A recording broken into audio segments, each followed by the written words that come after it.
Welcome to Knit and Crochet Beginner and Beyond. Hi, I'm Terry Lynn. I would like to show you how I make these cute little soap holders.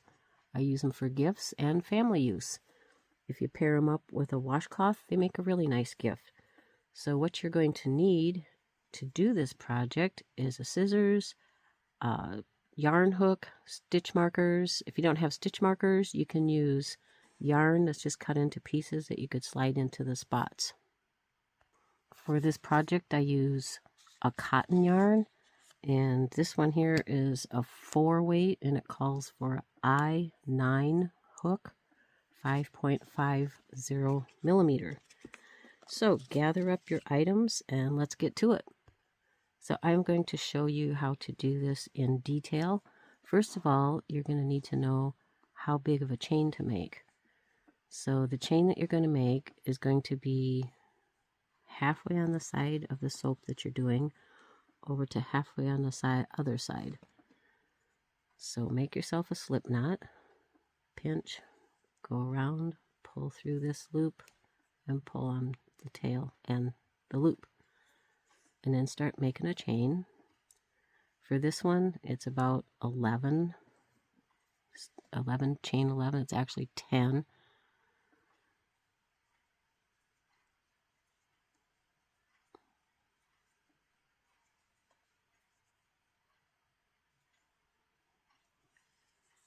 And if you have trouble with your chain, you can go back to one of my other videos and it'll show you how to make a chain a little more slow.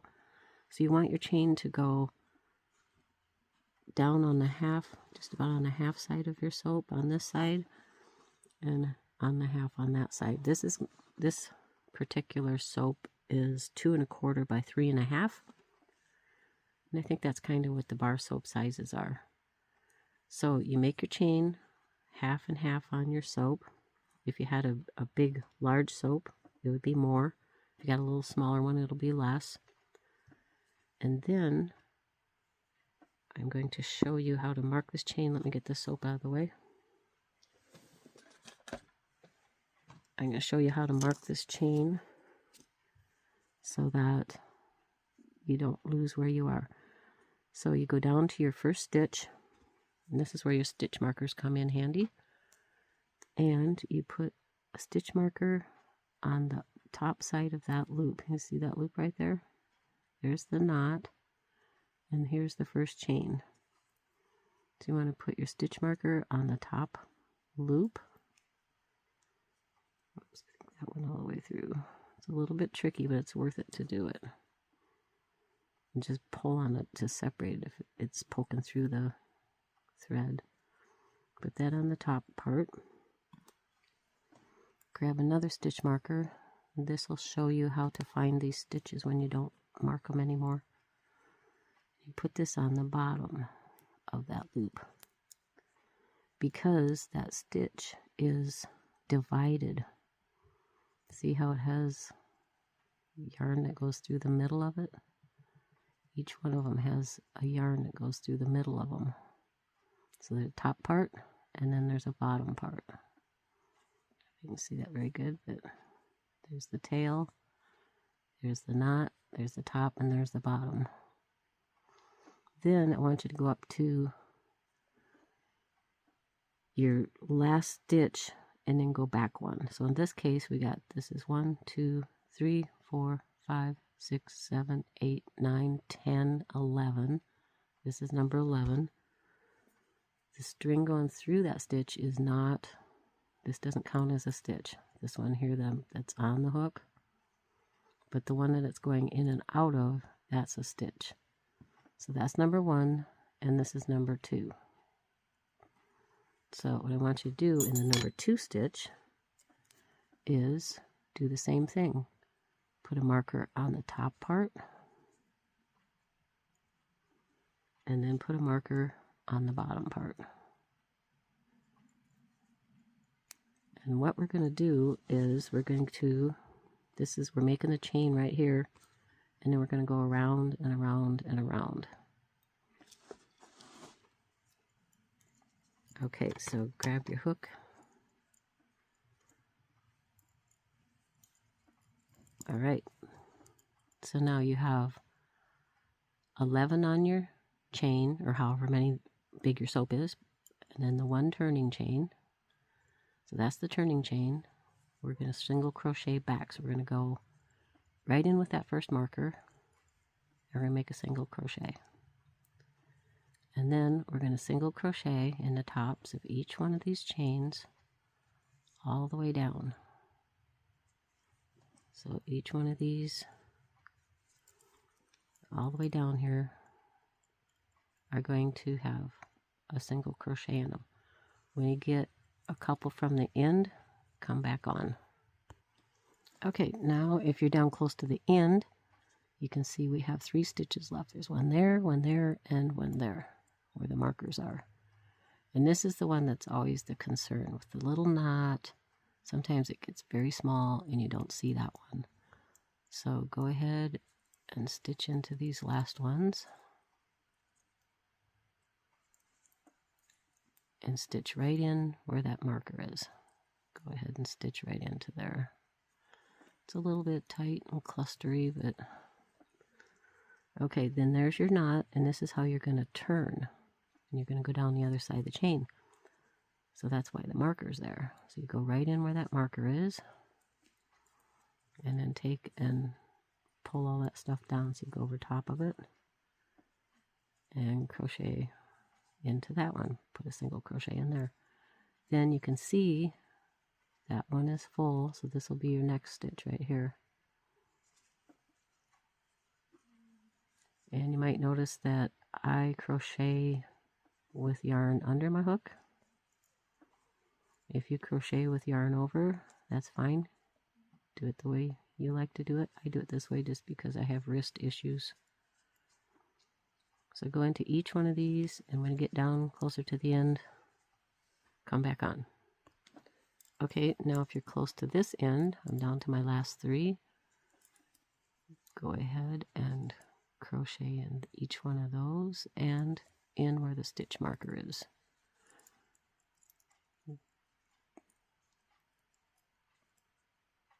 Then take a count. So you go onto this side, you start right here. These stitches are done. They got the mark on them, they're down there. So here's your first one. You go 1, 2, 3, 4, 5, 6, 7, 8, 9, 10. That should be your halfway mark. 11, 12, 13, 14, 15, 16, 17, 18, 19, 20. So you have 20 going around. Then what you're going to do is go over top of the stitch markers and the tail and all that. No, just the stitch markers. And you're going to go into this first one and go make a single crochet there. Then take a stitch marker and stick it in that stitch. And at this point, I'm going to show you some differences on the different stitches. I just went ahead and worked these up. This here is both. If you're going to do both of your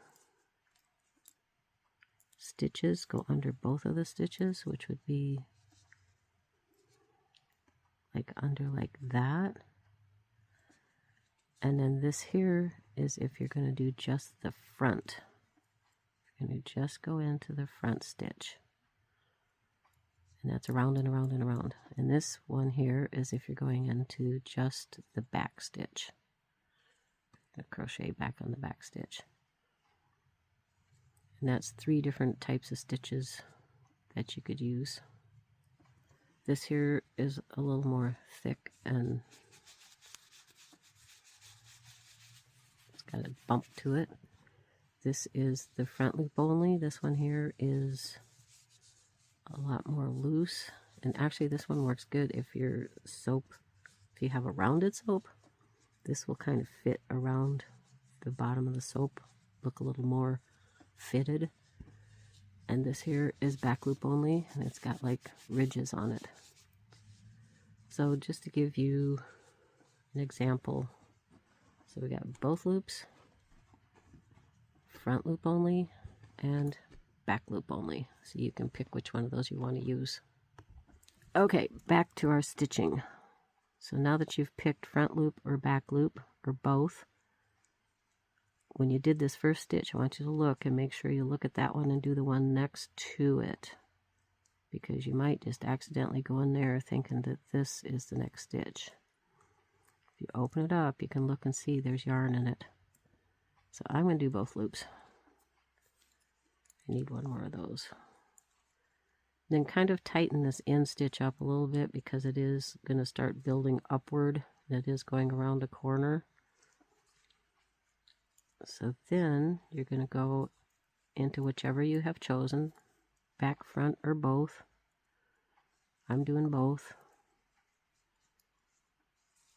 And when you get to the corners, make it a little bit tighter, and look at your corners to make sure you can see there's one there, there, there. So look in these corner stitches and get the right ones, and you can always count after you go around your row. Count and make sure. Ooh, that one's being a little stinker. Okay. And count and make sure that you have the same amount. See, when you go in, if you get confused, just open up your stitch and look in there. You can see there's a yarn in that stitch, and there's the hole. And here's the next one. This one's empty. You're looking from above, yarn coming in from above. Go around the corner. Okay, go down this row, and I'll meet you at the end. Okay, so now when you get down here to the end, being careful to do each one of these stitches.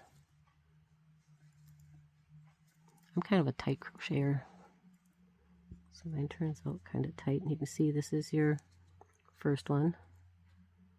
So you're going to go in there and then unhook your stitch marker and put it in this one that you just made.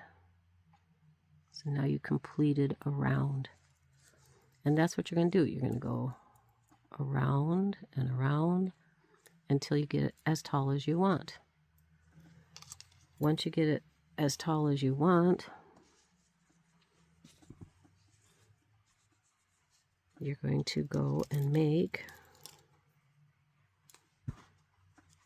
you're going to have your first one that we just marked off, but you're going to be, of course, as tall as you want. You're going to have gone around a bunch of times.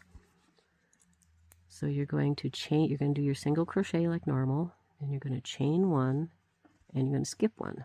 So the yarn is in this one, skip one, go into this one.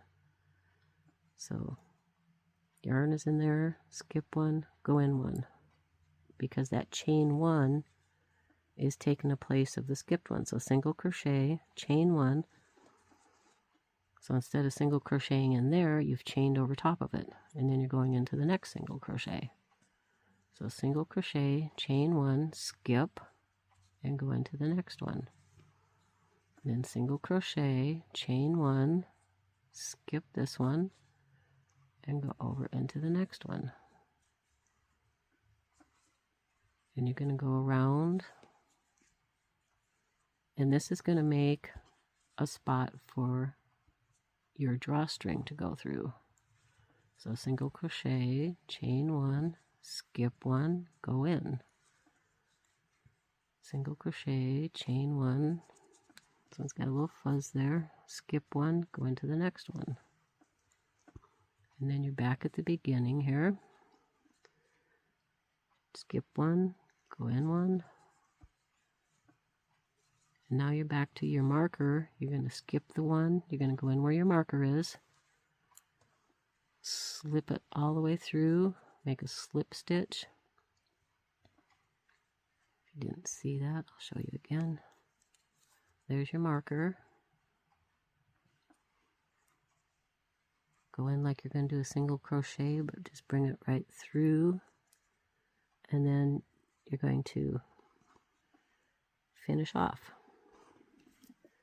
which will be cut this so you have enough to weave it in, and then bring it through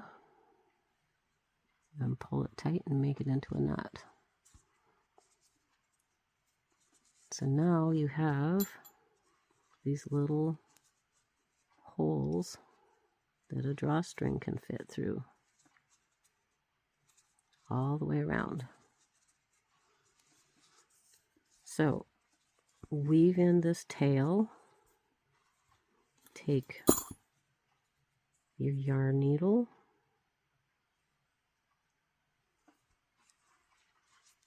or however, if you have a way that you weave in, you could weave in any way you want. And find some spots to pull this into. I'm going to do mine on the inside. And I just kind of weave it in and out of different stitches, so it'll hold tight on here. Oops, sorry, I'm getting kind of down far so you can't see me.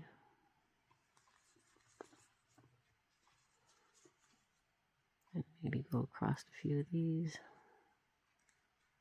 because this is going to get stretched out from the water. Oops, it didn't want to go through there, did it?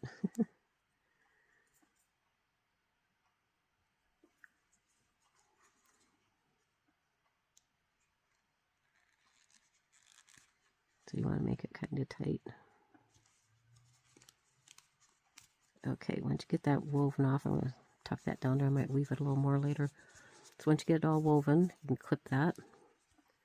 Then you want to make a chain. And you just start making your chain and measure according to your whatever size soap maker you made. Just start making a chain. And then you're going to want to just measure as you're going around. And then come back when you have it long enough that it goes around the whole thing and then has enough that however tall you want it to hang. So make your chain and come back. Okay, I've made my chain this long, which it goes around. And then it just has about that much for hanging, plus if you close it. So now you have to decide if you want it to hang off to the side or off to the middle. You can hang it, you can have it so it hangs like that, or you can put it in the middle so it'll hang from the front or the back, whichever. So once you decide that, I think I'm going to have mine, I think I'll do it in the middle. So I'm going to start back here. So take your hook and just pull this through and leave enough that that's about how much it's going to be, and then go through each one of these little chain ones that you made. And there's the first one, and then turn it and take your fingers and feel. There it is right there. Don't go in between these little things. Go through the chain one where it's bigger. And then just keep catching your string, pulling your chain through. Go to the next one, feel like this. Go ahead and stick your hook in there, grab that string, pull it through, and go to the next one, etc., etc. Come back when you get back to, when you get them back together. Okay, then when you get to the very back where it meets each other, you go ahead and tie this in whatever kind of knot you like to tie things. Make sure it's good and tight. And at this point, you can weave it into your chain, or you can clip it. I'm going to clip mine.